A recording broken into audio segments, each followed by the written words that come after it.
তো কি সুন্দর একটা ফল দেখেন, একদম দেখতে পুরা বাদুরের মতো, মানে একটা লুক আছে, দুইটা শিং আছে, বাদুরের মতো চেহারা, দেখতে বেশ চমৎকার একটা ফল। এই ফলের সাথে মোটামুটি বাংলাদেশের সবাই খুব সুপরিচিত, কারণ এটা আমাদের দেশের একটা ট্রেডিশনাল ফল।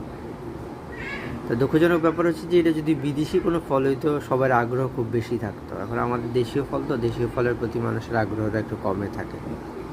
তো যাই হোক, কাটার পরে ভিতরটা এরকম, এই এই লোক কি চমৎকার একটা কালার দেখছেন, একদম পুরো সন্দেশের মতো। তো এই ফলের বৈজ্ঞানিক নাম হচ্ছে ওয়াটার ক্যাস্টনাট। এই ফলে প্রচুর পরিমাণে কার্বোহাইড্রেট আছে, ভিটামিন B6 এবং পটাশিয়াম থাকে। এটা শরীর খুব ঠান্ডা রাখে, এবং যাদের